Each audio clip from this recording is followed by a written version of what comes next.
Welcome to Citizens Climate University, a weekly webinar program of Citizens Climate Lobby that provides CCL supporters with access to in-depth training opportunities on topics relating to climate change and effective climate advocacy.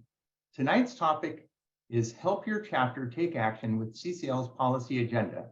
I'm your host, Todd Elvin, CCL's National Actions Director, and thank you for joining us. You learned about CCL's policy agenda at our December conference, and now it's time to select the policies that you will advocate and decide how you will take action. The core of the CCU will be on how to use our Take Action worksheet to guide a chapter discussion and determine which policies are most relevant to your team and plan your next steps. CCL's Membership and Field Development Director, Ellie Sparks, will also join us to tell us about a new resource that can help you build structure in your chapter to do this work. So as the San Diego folks here know, I'm a surfer and I'm not scared of sharks, but I'm deathly afraid of jellyfish.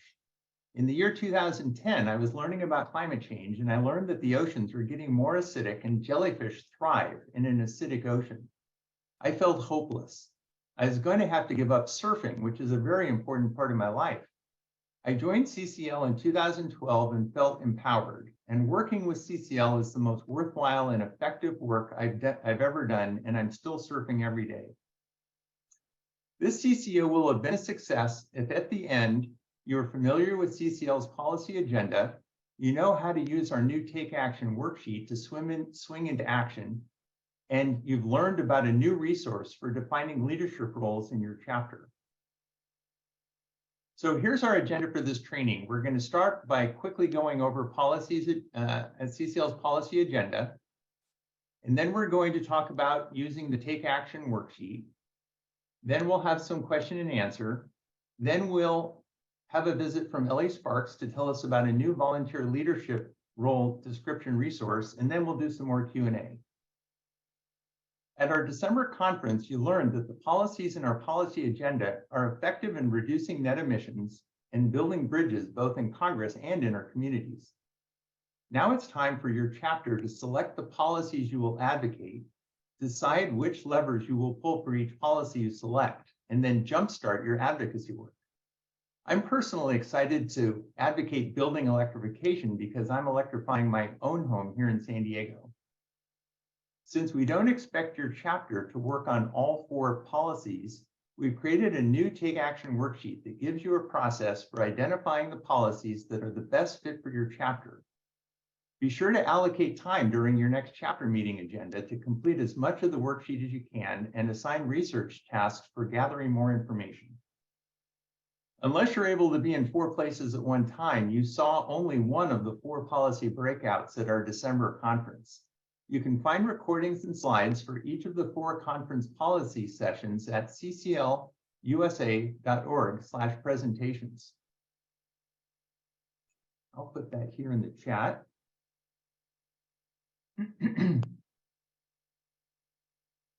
And be sure to watch Dana Nuccitelli's session introducing the policy agenda as a whole. It's terrific.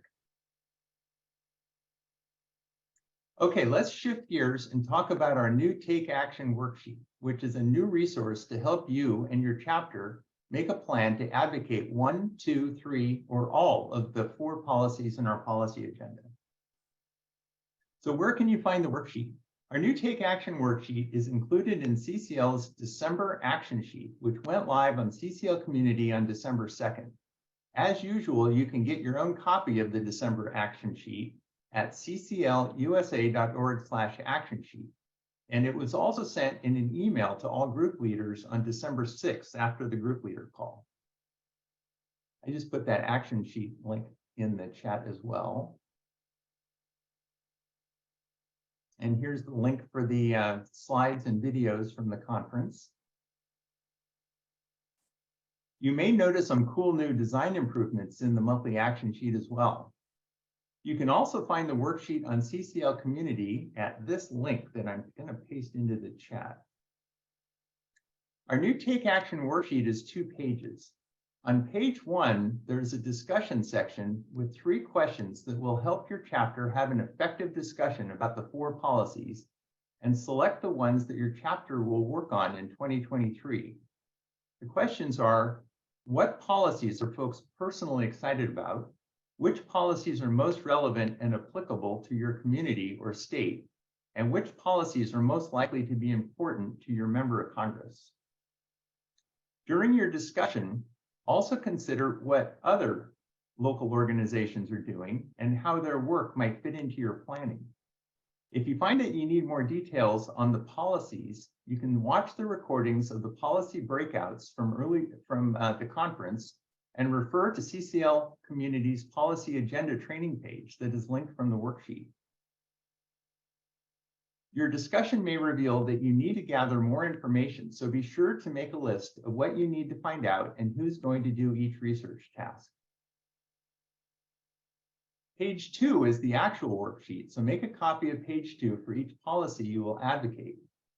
The worksheet includes a section for you to fill in the members of your policy team, how they will learn about the policy, their plan for setting goals and making a work schedule, their plan for identifying potential local allies, and which levers of political will they plan to pull. Be sure that chapter members leave your meeting with a personal and immediate next step based on what is most interesting to them. Next steps might include research into needs, activities, potential allies, and resources in your locale. Then reconvene in December or early January to share research results and start advocating for the policies you selected. There's information on page 1 of the worksheet that suggests how to work to advocate each of the policies. In general, you can pull all 5 levers for each policy, but you'll probably focus on a few levers and think of new creative ways to pull them. So let's go into some more detail now on how to pull the levers for each policy. Our general approach for carbon pricing is to advocate for a carbon fee and dividend with a carbon border adjustment mechanism to lower emissions and deliver abundant and affordable clean energy to Americans. Your chapter can start to promote carbon pricing in 4 ways: focusing on CFD carbon cashback with grassroots outreach, working with members of Congress who are interested in carbon border adjustment mechanisms, advocating bills in the 118th Congress, including possibly a newly introduced Energy Innovation and Carbon Dividend Act, and finally, getting endorsements for carbon fee and dividend and carbon pricing, like we have in the past. Our general approach to healthy forests is to support preserving and expanding forests and climate-smart forestry, as well as advocating for increased urban forests with a focus on neighborhoods that are negatively impacted from a lack of tree equity. Your chapter can effectively advocate for healthy forests at the city, county, state, and federal level. Start by discovering what local organizations exist in your vicinity that are focused on forests, including urban forests, and then make a plan to work with them directly. This can include being part of a tree planting or trail cleanup event, which can be a great way to build relationships and recruit new members. Also plan to lobby for federal bills that CCL identifies as a priority. Our main approach for building electrification and efficiency is to educate the public and elected officials on the importance of electrification and efficiency and how they can accelerate the transition to clean energy buildings with attention to supporting low and middle income households in that transition. For building electrification and efficiency, your chapter can help people and organizations in your vicinity to advocate for fair and equitable building electrification and efficiency policies locally and in Congress. And second, educate the public and elected officials on the importance of efficiency and electrification and how they can accelerate the transition to clean energy buildings with attention to supporting low and middle income households in that transition. One good approach here may be collaborating with complementary local organizations that are focused on building electrification and efficiency.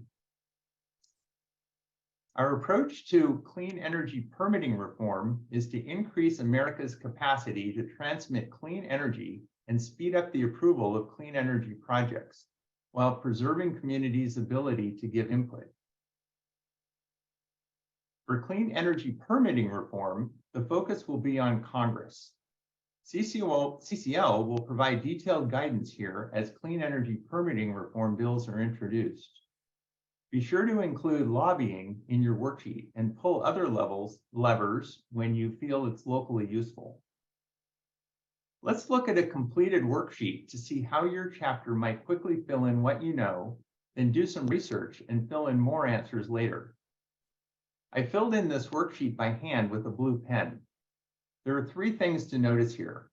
First, I wrote at the top that this is my worksheet for building electrification. My chapter will fill out separate worksheets for other policies. Second, I was able to fill in a preliminary answer for all the questions in just 10 minutes, but I'm planning to do research with my teammates next week to fill in more details.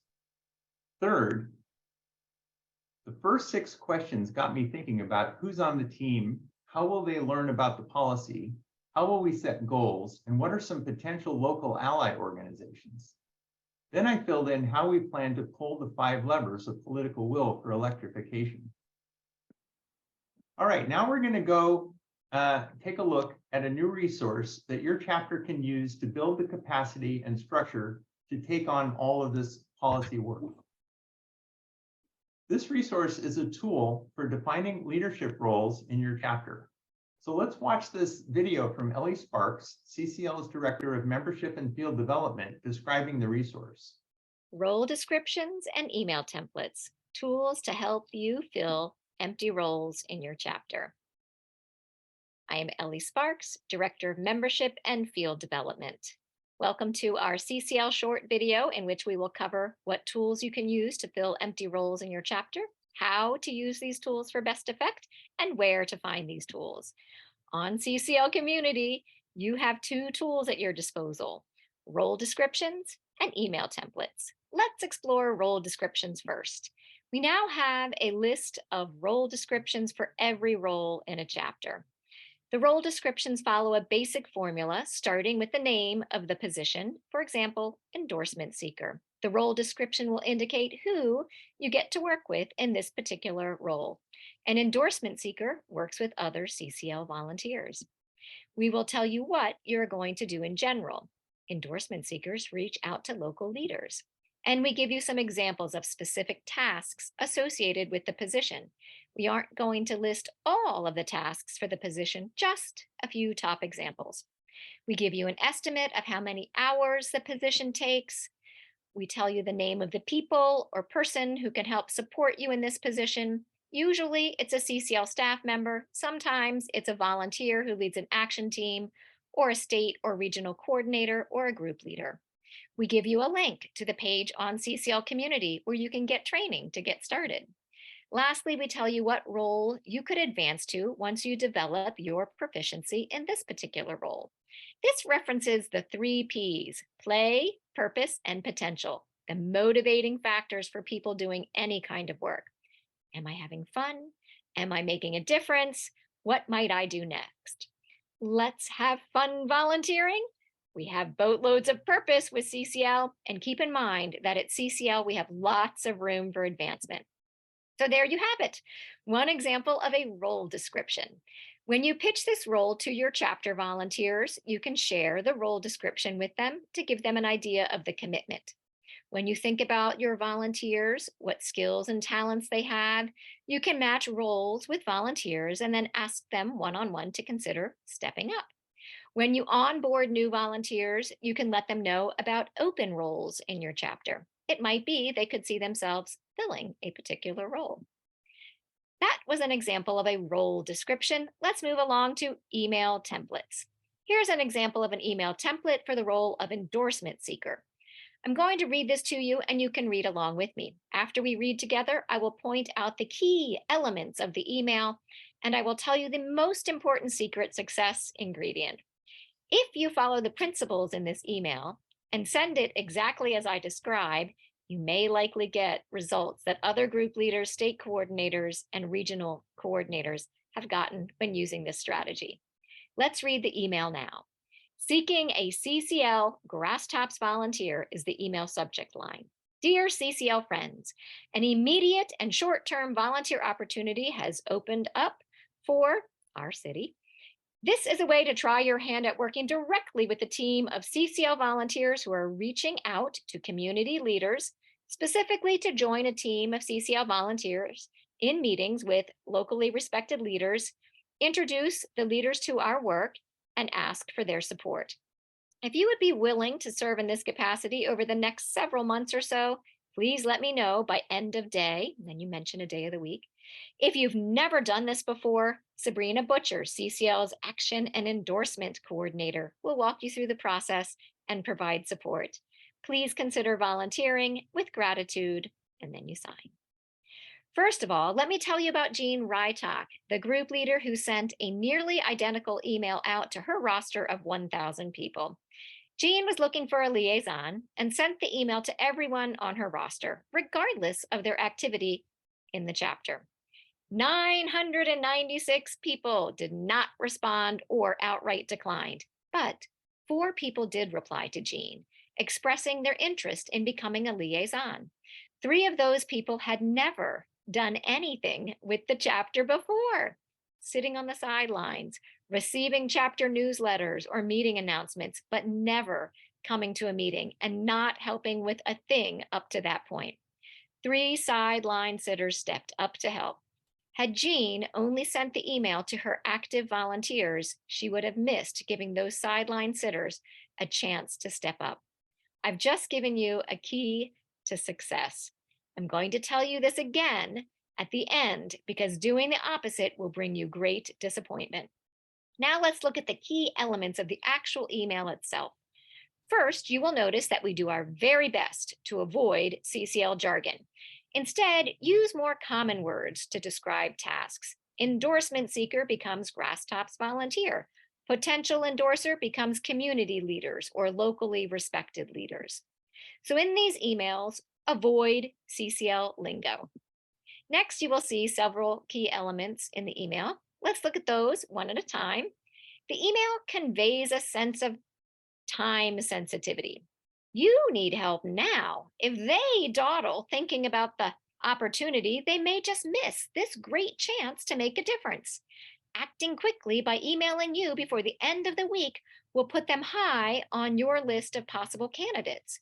This sense of urgency allows people to respond to their heart, which is telling them to take action, before their mind gets in the way with all of the reasons to sit this out. The email conveys a sense of urgency about the opportunity, not about climate change. They already know climate change is urgent. You just want them to take action rather than dawdle. The email also lets folks know that they can volunteer for this role even if they've never done anything like it before. Try your hand at, we offer. If you've never done this before, we say again very directly. This language clearly conveys that we welcome first timers to this role. We are also super clear in the email about the fact that they will become part of a team. They don't have to do this alone, and we will train them. Someone with a very official sounding title will walk them through the process and provide support. So many of us come to CCL having felt alone in our communities, wondering where the other like minded people are. Why don't my friends care about climate change? What can I really do all on my own to make a difference?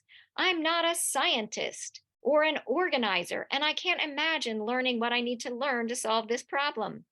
This email says, don't worry about all of that. Our experts will train you, and you will meet and work with others who care deeply about climate change.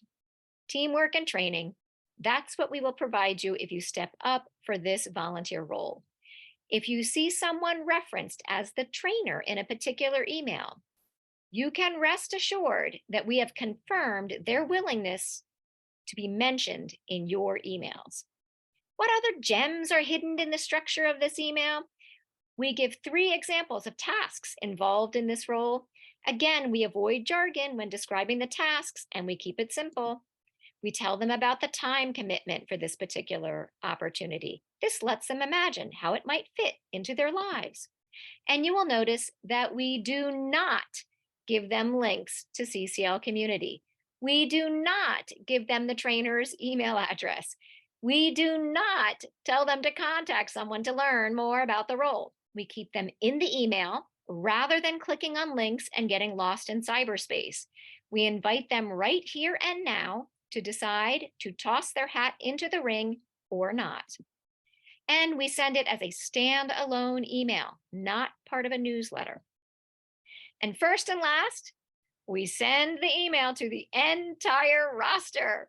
You certainly can ask specific volunteers, active volunteers in your chapter, if they want to fill any particular role, and I hope you do that. But this email that Jean Rytok invented and successfully piloted goes to everyone on your roster. When we have sent it to only active volunteers, the results are dismal. But when we send it to the entire roster of a chapter, or a congressional district, or a state, we get a good response. In West Virginia, for example, to build the statewide letter to the editor team, we sent a similar email out to the 436 people on the list in West Virginia. We heard back from 4 interested West Virginia writers. So statewide, congressional district-wide, chapter-wide, send the email to everyone on the roster. Here's the recap. Send to the entire roster. Capitalize on the email structure that avoids lingo, conveys time sensitivity, welcomes first-timers, highlights teamwork and training, briefly lists the top 3 tasks, indicates time commitment, and encourages people to decide before clicking on anything else. You could craft your own emails to send, or you could access the full list of email templates we've already written for you. 1 email for every role in your chapter. Here are the links where you will find these emails and the role descriptions I described earlier. And thank you so much. If you have any questions, reach out to me directly. My email is Ellie, E-L-L-I, @citizensclimate.org. And if you'd like a deeper dive into engaging your volunteers, filling roles in your chapter, please join us in the onboarding action team. We meet on the 3rd Tuesday of the month. We're skipping December. 3rd Tuesday of the month at noon Eastern time. Would love to have you join us. Thank you so much. I thought that was really nicely done. Had some really good tips in there. And with our policy agenda, we have a lot more work to do than we've had in the past if we decide to adopt more than one policy and go out and advocate. So having more people in the chapter who are rowing the boat is a good thing. Thank you all for attending. This has just been great, and I've enjoyed talking to you. So here's my email address. If anyone has any questions later on, you can send me an email, and Ellie Sparks's email is also here if you'd like to send her an email to talk about that role description in the template email. So thank you very much for being here. Thank you for listening to this episode of Citizens Climate Lobby's training program. You can tune into more episodes anywhere podcasts are available. Inspired by what you heard today? Join Citizens Climate Lobby to advocate for bipartisan climate solutions. Go to community.citizensclimate.org to find more trainings, resources, your local chapter, national action teams, discussion forums, and more. Be sure to like our Facebook page and follow us on Twitter and Instagram @CitizensClimate. We also invite all of our listeners to subscribe to our YouTube channel for more inspiration. Like what you hear? Recommend us to your friends and make sure to give us a 5-star rating. It helps us show up on other listeners' feeds. Feel free to pass on any suggestions for future episodes in the comments as well. And together, we are creating the political will for a livable world.